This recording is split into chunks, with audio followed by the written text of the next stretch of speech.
Hey, Mark Meldrum, Meldrum's Monster Garage. I'm going to start our day out with military vehicles here at the Piston Power IX Center. And look at these big trucks. Wow. How'd you like to ride one of these around? And we were over here the other day talking to Kevin about a 1942 Willys Jeep. And he gave me all sorts of great knowledge. But look at these Jeeps, the tank.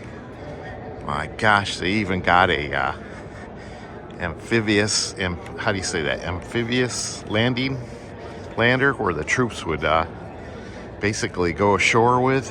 Oh my gosh, got different color combinations on this.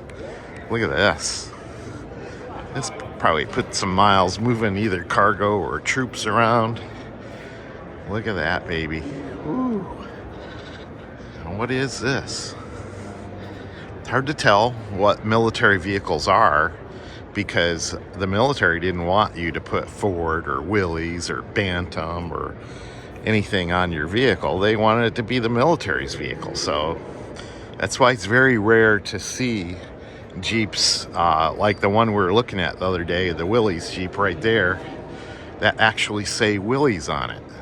So you can see this actual Jeep has the imprint of Willys right there. And the military asked them to take that off of the vehicle. And of course, you know, Mr. Ford didn't like that. He wanted people to know that they were Ford Jeeps. And he wanted to ensure his warranty. So Ford got around it by putting F's on all the bolts for his Jeeps. And he also got around it by all the repair parts that he sent to the military had Ford marked on them. So little interesting things I learned from Kevin when we were looking at that Jeep. Look at this tank. Look at this motor. Woo-wee. That's some serious reliability on one of those things. Look at how sturdy that thing looks. Wow. All right, hopefully you enjoyed those couple minutes of all these military vehicles that you got here. It's, like I say, quite impressive of a display. And maybe we'll come back and talk to one of the guys. 1942. Yep. Willys. Yep. Very cool.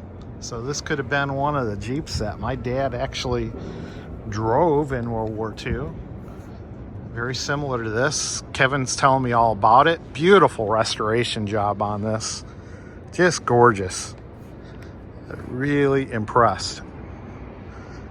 Man, oh man. And he's looking forward to driving this summer. So I can't wait to see it out on the road.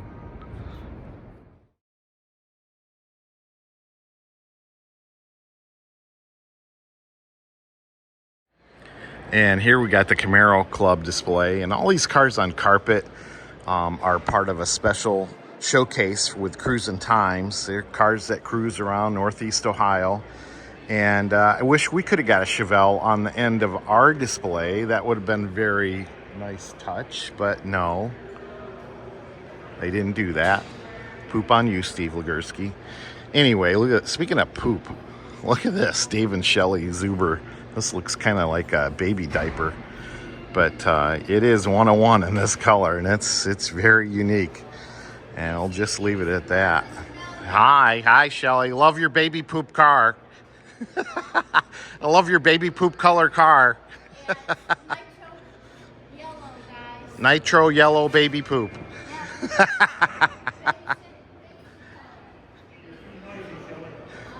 She already did.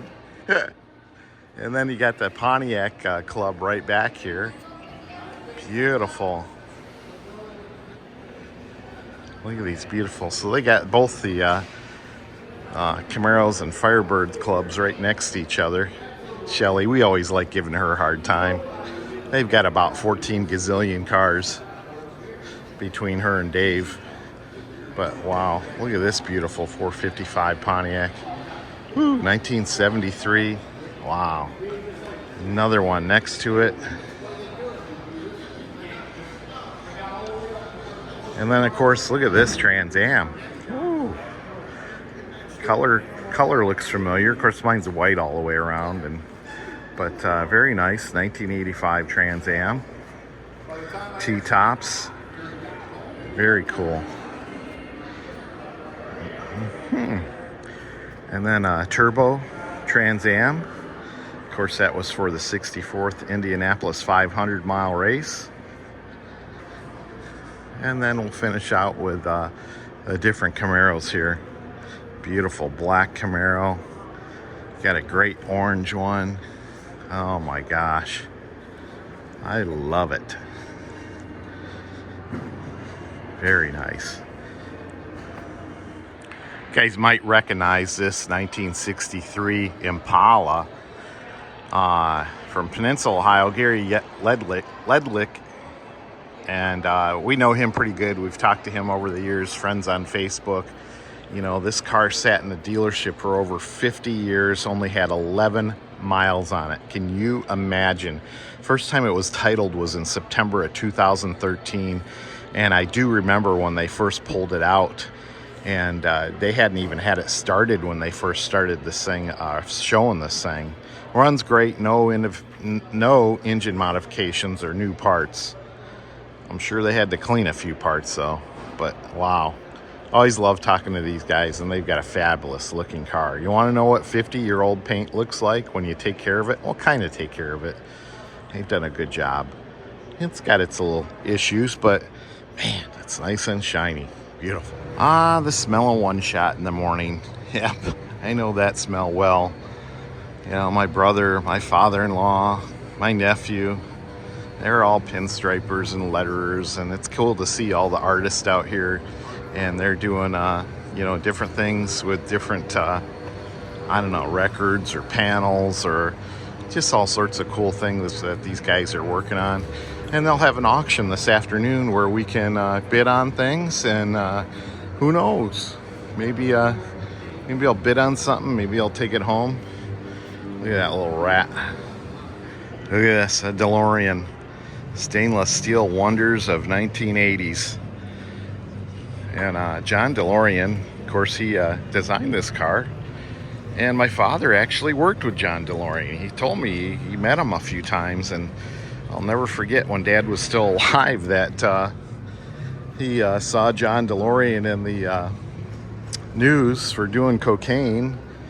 And I don't know, everybody was out to get him. But he was definitely an innovator, and definitely created something that's still around today because it's made out of stainless steel.